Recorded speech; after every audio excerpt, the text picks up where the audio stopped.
Ja, meine Lieben, ich habe es wieder getan. Ich war bei Action einkaufen. Und nachdem die ersten beiden Werkzeugtests bei euch überraschend gut angekommen sind, gibt es heute tatsächlich Runde 3. Jetzt mal ehrlich Leute, ich weiß nicht, was es ist, aber irgendwie schaffe ich es bei Action nie einfach nur durchzulaufen. Eigentlich will man da nur kurz schauen, 5 Minuten später steht man wieder vor dem Werkzeugregal und genau da habe ich diesmal wieder ein paar interessante Sachen gefunden. Um was geht's denn heute? Wir haben hier einen 3-in-1 Multihammer, den schaut interessant aus. Wir haben eine Solartaschenlampe, wir haben einen elektrischen Schraubendreher, wir haben ein Hex Key Set, haben wir hier mal da. Wir haben ein digitalen Winkelmesser und diese coole Werkzeugtasche, faltbare Werkzeugtasche. Ich bin mal gespannt, was das ganze Zeug so taugt. Jetzt aber erstmal Servus und herzlich willkommen bei Gipfelholz. Ich bin der Jens und Leute, ich hoffe, ihr habt die ersten beiden Action-Werkzeugtests schon gesehen, diese beiden Videos. Wenn nicht, dann werde ich euch das Ganze dort oben oder unten in der Videobeschreibung einfach nochmal verlinken. Und jetzt gleich mal ganz am Anfang eine Frage an euch da draußen. Warum sind diese Werkzeugtests oder diese Action-Werkzeugtests bei euch eigentlich so beliebt? Würde mich mal interessieren und ballert es zusätzlich mal unten in die Kommentare rein. Ich würde sagen, wir starten gleich mal rein in unseren Test. Die Tasche ist schon ausgeräumt. Das heißt, wir werden mit der Tasche einfach mal starten und das Ganze wegschieben. Das schauen wir uns nachher einfach an. Jetzt nochmal was vorab von mir. Nein, ich werde nicht von Action bezahlt. Das ist alles meine ehrliche Meinung dazu. Jeder muss natürlich selber seine Meinung zu Discounter, Billigwerkzeug, muss er selber bilden.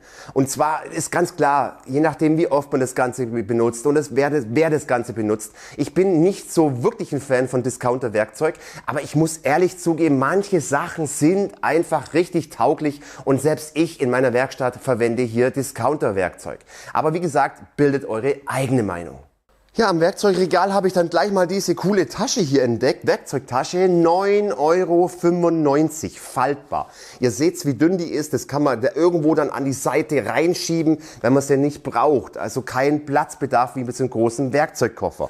So, das Ganze ist faltbar. Das heißt, ich kann dann diesen Boden hier umklappen, dann die Seitenwände zusammenschieben und schon habe ich hier eine richtig coole, stabile Tasche mit Gumminoppen unten dran. Mit einem Alu-Griff, ich sage jetzt mal gummiert mit so einem Schaumstoff hier da dran und noch einen coolen Tragegriff, wo ich dann diese ganze Tasche auch noch rumtragen kann. Also auf den ersten Blick ist das Ding richtig cool und das Ganze für 9,95 €. Ja, das sind wir aber noch nicht am Ende, weil die Tasche hat noch mehr Möglichkeiten. Wir haben hier nochmal, können wir auch noch was reinstopfen. Ja, das ist jetzt ein bisschen zu groß, aber auch kleinere Sachen können wir hier reinstopfen. Wir haben auf dieser Seite für Stifte haben wir dann auch nochmal oder für kleinere Sachen haben wir hier auch nochmal was dran. Wir haben auf der Seite ein Netzgitter, ist auch ganz cool, da können wir dann flache Sachen rein tun. Und auf dieser Seite haben wir auch nochmal eine größere Tasche, wo dann wirklich mehr reinpasst. Das ist aber noch nicht das Ende, denn hier drin können wir auch noch mal Sachen reintun. Ich könnte es erkennen, da sind auch noch mal Schlaufen drin. Da könnte man theoretisch auch noch mal was reinstecken. Jetzt bin ich mal gespannt, wie geht's denn euch? Bei euch lauft ihr dann eher mit dem Werkzeugkoffer rum und nehmt dann die Sachen mit, was ihr dann gar nicht braucht, oder ladet ihr auch um? Habt ihr auch schon solche Taschen da? Würde mich mal interessieren, wie ihr das macht, weil ich finde es ganz cool, wenn man genau das mitnimmt, was man eigentlich braucht, und da passt wirklich richtig viel in diese Tasche rein und sie ist bequem zum Tragen, hat einen Tragegurt. Ich finde es also echt für diesen Preis absolut komplett in Ordnung. 9,95 €, das kann man einfach mitnehmen, wenn man so eine Tasche braucht.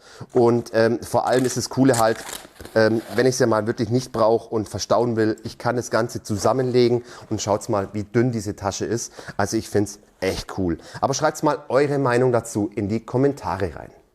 Weiter geht's. Next. Und zwar habe ich diesen Hammer hier. Das ist ein Multihammer, 3-in-1 oder sogar wahrscheinlich 4-in-1, was ich hier oben sehe.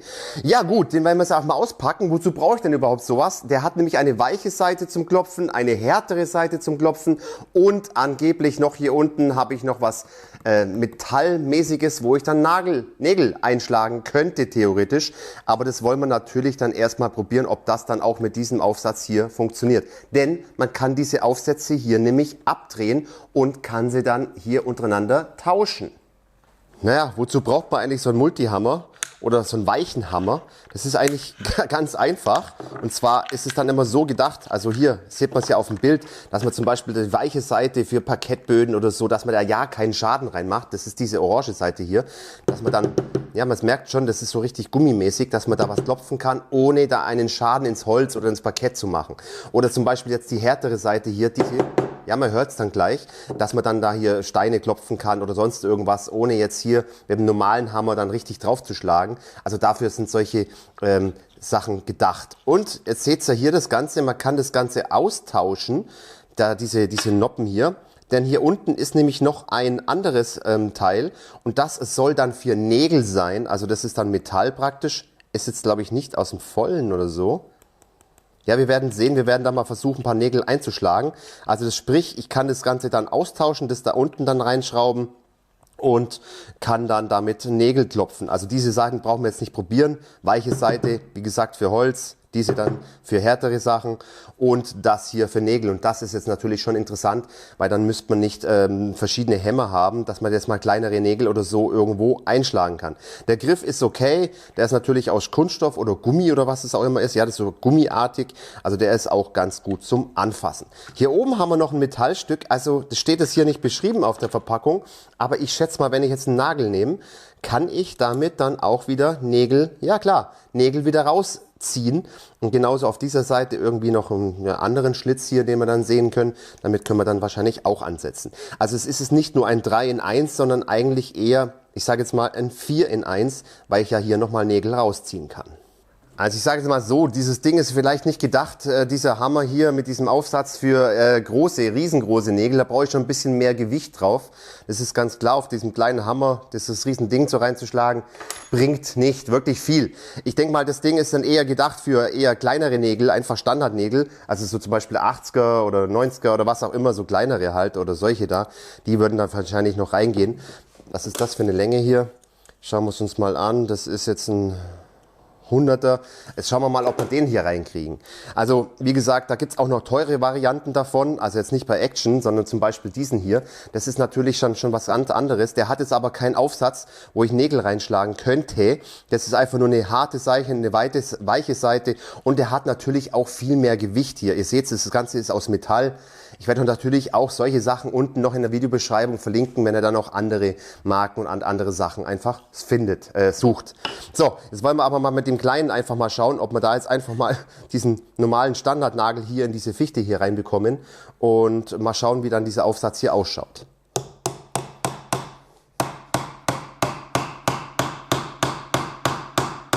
Also absolut in Ordnung. Jetzt könnte ich theoretisch genauso an der Stelle hier wieder rein und könnte jetzt praktisch diesen Nagel wieder rausziehen mit diesem Aufsatz hier.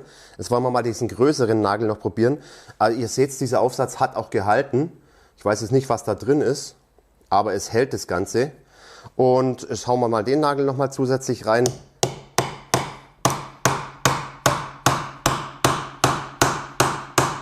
Also absolut in Ordnung, damit kann ich jetzt auch diese Standardnägel, kann ich dann einfach nochmal reinschlagen und wenn ich das nicht mehr brauche und die weiche Seite brauche oder so, kann ich das Ganze wieder abdrehen und das Ganze wieder tauschen. Also ich finde, es ist absolut in Ordnung für Kleinigkeiten oder so. Für 4,99 muss man immer dazu bedenken, absolut noch in Ordnung. Also der könnte in der Werkzeugkiste definitiv einen Platz finden. Oder in dieser Werkzeugtasche eher gesagt. Was sagt ihr dazu? Eure Meinung? Und was setzt ihr ein, wenn ihr dann praktisch solche braucht? Oder habt ihr auch vielleicht schon so einen Hammer, der dann hier praktisch 4 in 1 eigentlich hat? Der Multihammer darf in die Werkzeugtasche einziehen. So, kommen wir zum nächsten Punkt und zwar zu einem Innen-Sechskant-Schlüsselset, klappbar oder halt Imbusschlüssel-Set klappbar. Das wollen wir uns jetzt natürlich mal auch anschauen. So, dann schauen wir es uns einfach mal an. So, kosten tut das Ganze 1,99 €, also nicht wirklich viel. Imbusschlüssel, innen sechskant, von einer Größe von 1,5 in normalen Schritten, 2, 2,5, 3, 4, 8, 5, 6, 8. So, diese Größen haben wir da drin. Ich sehe jetzt nur noch einen kleinen Hebel hier. Was macht man mit dem Hebel? dann macht man den Hebel hoch, dann kommen die automatisch hochgefahren, besser zum Ausklappen das Ganze und dann kann ich das Ganze dann im Endeffekt ausklappen und könnte jetzt einfach mit diesem Schlüssel hier arbeiten, also dann auch so drehen oder so, also das ist okay, sagen wir mal so, wenn man jetzt das Ganze mal klappbar hat, also das ist immer so ein nettes Notwerkzeug, dass man das mal in der Werkzeugtasche drin hat, ihr kennt ja diese großen Schlüssel hier, ihr seht natürlich, was das für einen großen Unterschied ist hier, dass wir da wirklich deutlich kleiner sind und es weniger Platz wegnimmt. Ja gut, eins muss ich natürlich sagen, hier diese abgerundeten Köpfe haben wir natürlich da nicht dabei, also dass wir leicht schräg ansetzen können. Das können wir natürlich mit diesem hier nicht machen. Also die Standardsachen können wir damit einfach machen, aber wenn es jetzt mal ein bisschen schräg sein soll, geht es natürlich mit diesem nicht. Aber ansonsten fühlt er sich gut an und ja, von der Größe her finde ich das echt top und man kann dann sich, hier dann auf der anderen Seite kann man sich das hochklappen und kann sich das dann so rausholen, das Ganze, und kann damit dann im Endeffekt arbeiten. Also, ich sage jetzt mal so, mein Gott, alles in Ordnung, 1,99 kann man immer mal mitnehmen, deshalb wird dieses Teil hier auch in der Werkzeugtasche einen Platz finden. Jetzt noch mal eins kurz zwischen rein, bevor es weitergeht mit den anderen Tests. Und zwar möchte ich jetzt ein Produkt aus den letzten Videos ansprechen. Und da habt ihr so viele Kommentare teilweise geschrieben. Ihr seid von dieser Schere hier, die ich euch vorgestellt habe, von Action, von dieser Schere seid ihr alle da draußen wirklich angetan. Also da kamen so viele positive Nachrichten zu dieser Schere, dass sie sich die Schere besorgt haben und absolut begeistert sind von dieser Schere. Also manchmal ist so Billigzeug gar nicht mal ganz so schlecht. Weiter geht's mit einer coolen Taschenlampe und zwar mit einer Batterie- und Solar-Charging-Taschenlampe. So, das finde ich mal so richtig cool, denn bei mir habe ich nämlich so einen Fall.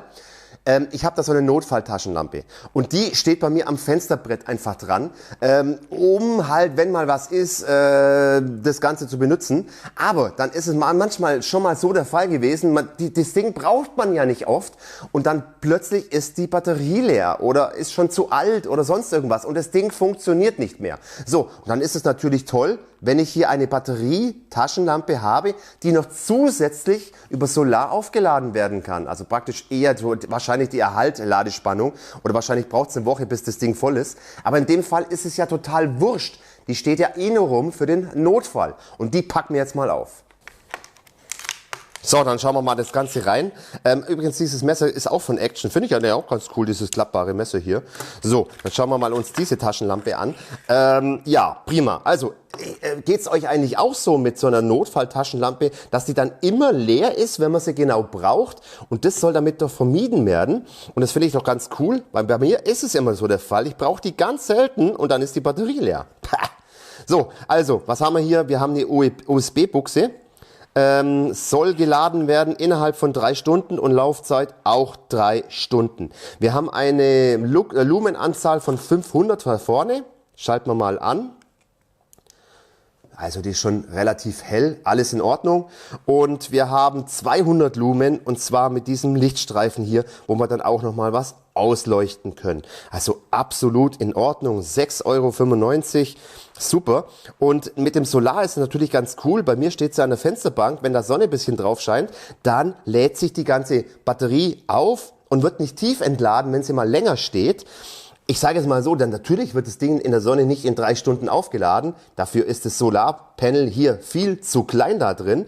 Aber ich habe da eine Erhaltsladespannung drauf oder es wird dann noch ein bisschen nachgeladen einfach. Absolut in Ordnung. Jetzt wollen wir mal mit dem anderen Licht. Ich habe hier seinen Sonnenscheingrad. Wollen wir das Ganze mal probieren, ob da was passiert, wenn ich da mal drüber... Ja, schaut's mal, da schaltet sich dann automatisch, seht ihr die LED, die rote, schaltet sich automatisch dann die LED an und sagt dann, es wird jetzt dann geladen, das Ganze. Also absolut in Ordnung. Machen wir die mal wieder aus hier. Und gut ist, und jetzt drehe ich das Ganze mal hier unten, da kann ich nämlich dran drehen. Jetzt schauen wir mal da drin, was da drin ist. Aha, schaut's mal. Ich könnte hier theoretisch sogar den Akku austauschen. Sollte der doch mal irgendwie kaputt sein, das finde ich schon mal ganz gut. Dann haben wir doch echt eine lange Lebensdauer von dieser Taschenlampe hier. Finde ich ganz cool. Zudrehen, fertig. Was sagt ihr dazu? Könntet oder braucht ihr auch so eine Notfalltaschenlampe, die dann praktisch irgendwo rumsteht und die ihr dann wirklich selten so braucht? Ich meine, für 6,95 € ist nichts kaputt.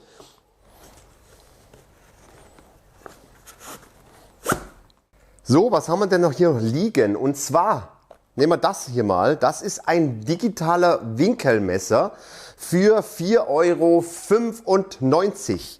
Ja, da bin ich jetzt echt mal gespannt, was dieses Ding hier taugt. Dann wollen wir das Ganze mal aufmachen. Wie gesagt, 4,95 € ist natürlich jetzt nicht wirklich viel. Okay, also jetzt bin ich jetzt gerade mal ein bisschen erschrocken. Ich habe gedacht, das ist Aluminium eloxiert, aber wenn man jetzt ganz genau hinschaut, das ist nur Kunststoff. Seht ihr das? Das ist nur ganz günstiges Kunststoff. Okay, schaut anders aus. Jetzt gehen wir mal da auf On und Off, Zero. Also Zero-Taste gibt es natürlich auch noch. Also das ist ein ganz normaler Winkelmesser. Wir klappen das Ganze auf, können dann unsere Gradzahl ablesen, können das Ganze nochmal auf 0 stellen und können dann weiter messen, wie auch immer. Das ist alles möglich mit diesem. Jetzt wollen wir natürlich auch mal testen, wie genau er ist. Und zwar haben jetzt wir hier einen Winkel nach DIN 875, schieß mich tot. Also der ist wirklich super genau. 135 Grad. Jetzt wollen wir das Ganze mal anschalten. Nullen. Und mal messen, wo wir da rauskommen. Und wir kommen hier auf, ja, naja. Ich sehe es jetzt gerade selber. 134,2. Also der ist wirklich genau der Winkel. Und 134,2, da sind wir natürlich, ja, 8 Zehntel haben wir hier Toleranz. Das ist natürlich schon nicht ganz ohne, aber gut. Für den Heimwerkebereich, denke ich mal, dürfte es vielleicht auch sogar reichen. Das Einzige, was mich halt wirklich absolut stört, ist, dass wir hier Kunststoff haben. Also ihr seht es, wenn ich den jetzt hier hinlege, er ist auch nicht komplett, er liegt auch nicht komplett gerade auf. Ja gut, ich habe hier noch eine Verriegelung, das heißt, ich kann das Ganze noch zudrehen, ich kann das Ganze aufdrehen, kann das Ganze hier nochmal verriegeln und zudrehen und dann müsste das nicht mehr bewegbar sein. Ja gut, das funktioniert auf jeden Fall mal, also relativ gut, dass es sich nicht gleich bewegt. Aber gut, Kunststoff gefällt mir nicht, Toleranz von 8 Zehntel. Gut, es gibt ja nochmal von anderen Discountern ja auch solche Teile, Winkelmesser. Das wäre zum Beispiel, also ich setze zum Beispiel den hier ein, das ist jetzt einer von Parkside, der kostet, ja gut, okay, der kostet das Doppelte. Kann man schon, ich glaube das Doppelte. Ich bin mir jetzt nicht mehr ganz sicher, müsst ihr nochmal nachschauen bitte.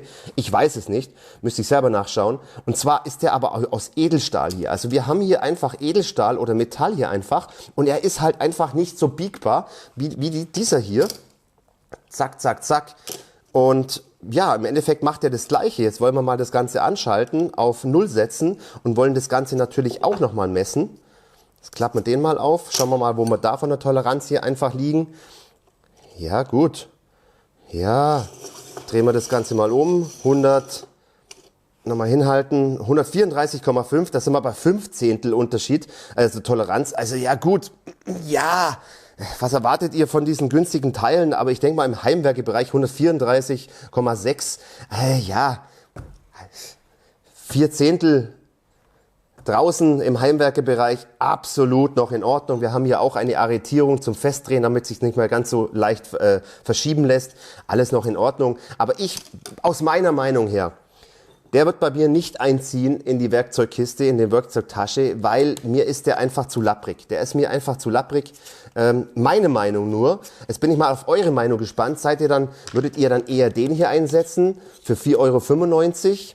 Je nachdem, wie oft man was misst. Oder würdet ihr dann doch eher so auf den Edelstahl gehen? Also ich versuche euch natürlich auch noch unten in der Videobeschreibung immer wieder mal was zu verlinken. Auch mal Alternativen davon, wo es auch mal bessere Werkzeuge gibt.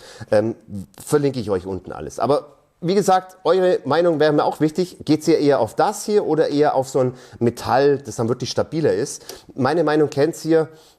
Next, und zwar, auf das haben bestimmt schon viele gewartet, und zwar diesen elektrischen Schraubendreher.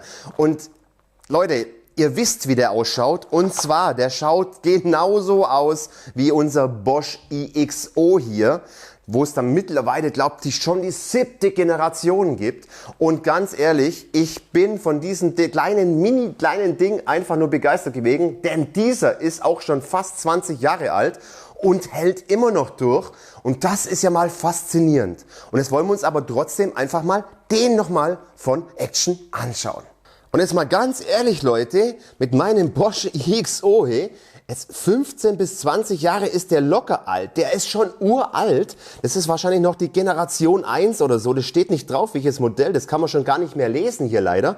Welche Generation das Ganze ist. Aber hey, es läuft immer noch. Nach so vielen Jahren und Benutzung läuft das Ding noch.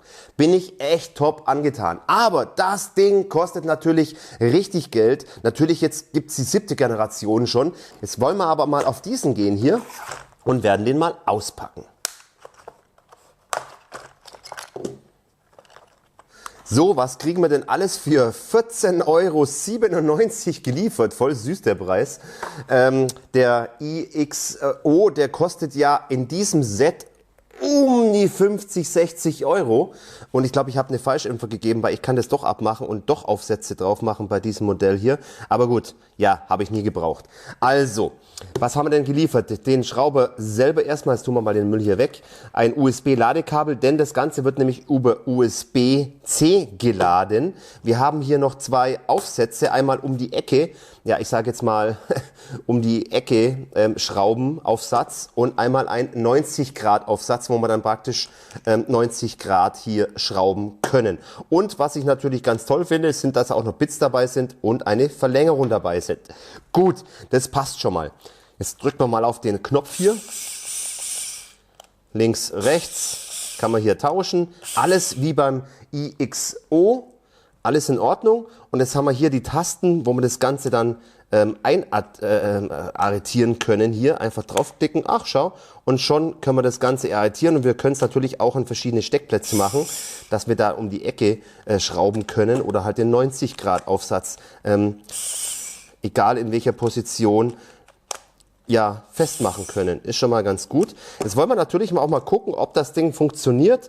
Also wie gesagt, ich bin von dem iXO eigentlich voll begeistert, weil das Ding schon ewig lang hält. Dazu kann ich ja natürlich jetzt nichts sagen, wie lange der hält. Aber er schaut qualitativ jetzt nicht arg schlecht aus, muss ich sagen. Also alles in Ordnung. Griffig ist er. Funktionieren tut er. Jetzt wollen wir natürlich mal schauen, ob er auch Kraft hat und wir da irgendwas schrauben können mit dem ganzen Ding hier. So Leute, ich habe jetzt mal hier Schrauben her, das sind ganz normale, das sind 40er, aber wir werden das Ganze mal mit dem 50er probieren. Jetzt ist mir aber eins aufgefallen. Okay, ich habe mich gerade gewundert und zwar, schaut euch mal, das ist ja praktisch die Aufnahme, die Verlängerung, die können wir hinschauen. Jetzt schaut mal, was da ist. Okay, die können wir absolut vergessen. Die ist jetzt nicht wirklich rund oder irgendwie läuft die nicht wirklich rund. Hier wahrscheinlich. Also die können wir schon mal wegkicken. Aber ganz ehrlich, jeder Heimwerker hat diese Dinger daheim. Also hier habe ich nochmal eine Verlängerung und das wollen wir mal gucken. Schaut, das passt schon mal definitiv ein bisschen besser. Es ist auch nicht die beste hier, aber mit dem hier, die eiert dann doch ein bisschen viel. Egal, wir nehmen jetzt die andere. Gut, kann ja mal vorkommen, das ist vielleicht von der Fehlproduktion irgendwas, aber wie gesagt, hat ja eigentlich im Endeffekt jeder rumflacken. Gut, das wollen wir mal einfach probieren, hier so eine 50er reinzudrehen. Einfach mal ganz normal stumpf ins Holz rein, ob das auch gut funktioniert und ob er auch arbeiten kann. Ach ja, wenn man drückt, haben wir natürlich hier noch 2 LEDs, wo dann praktisch den Arbeitsbereich ausleuchten kann. So, jetzt wollen wir mal probieren, ob wir dann einfach diesen 50er ganz einfach reinbekommen.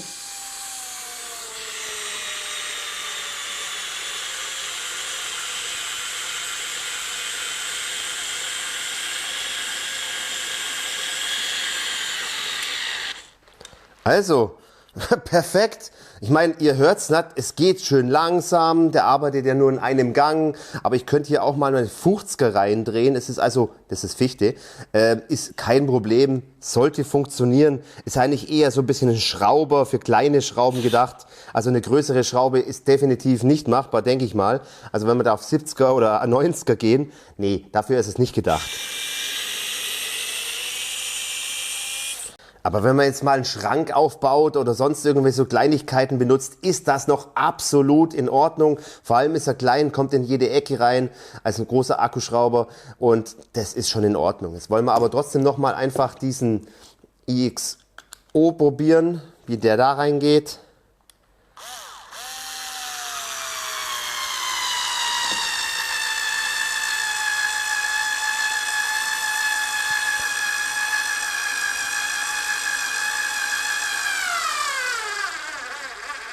Also ein bisschen mehr Kraft hat das schon. Ihr seht, der hat abgeschalten, der würde jetzt noch theoretisch weiter drehen. Also das passt auf jeden Fall. Ein bisschen mehr Kraft hat der gefühlt schon.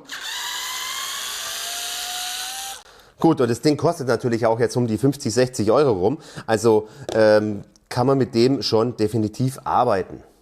Es würde mich interessieren, ob die Winkelaufsätze noch funktionieren. Den kann man jetzt einfach reinklicken.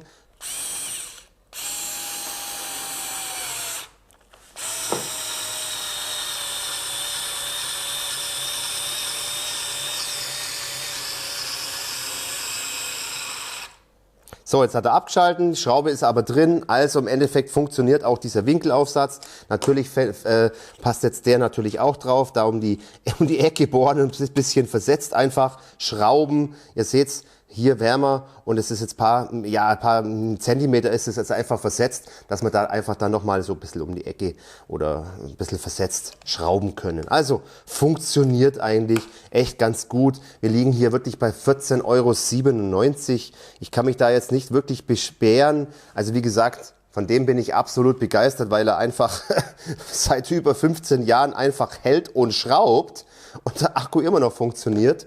Wie lange der natürlich funktioniert, kann ich euch nicht sagen. Kann man jetzt aber überall immer, das finde ich das Gute eigentlich dran, dass man mit USB-C eigentlich überall, auch mit der Powerstation oder sonst irgendwas, das Ganze wieder aufladen kann, was natürlich mit diesem Modell hier, mit diesem alten Modell, ich sage jetzt mal die neueren, die haben auch mittlerweile USB-C, glaube ich, nicht machen kann, aber man kann es einfach überall aufladen, finde ich absolut top, auch im Auto, auch mal unterwegs oder so, überhaupt kein Stress. Was ist mein Fazit zu unserem kleinen 4 Volt Schraubendreher? Ich gebe dem Ganzen 9,5 von 10 Punkte. Warum 9,5? Jetzt mal ganz ehrlich, diese Bitverlängerung, das ist ja ein eieriges Ding gewesen, kann man direkt in den Müll kicken. Aber wie gut, dass jeder Heimwerker eigentlich nochmal so ein paar Verlängerungen irgendwo in der Werkzeugkiste rumliegen hat, kann man austauschen. Alles noch in Ordnung. Ich sage jetzt mal Preis-Leistung.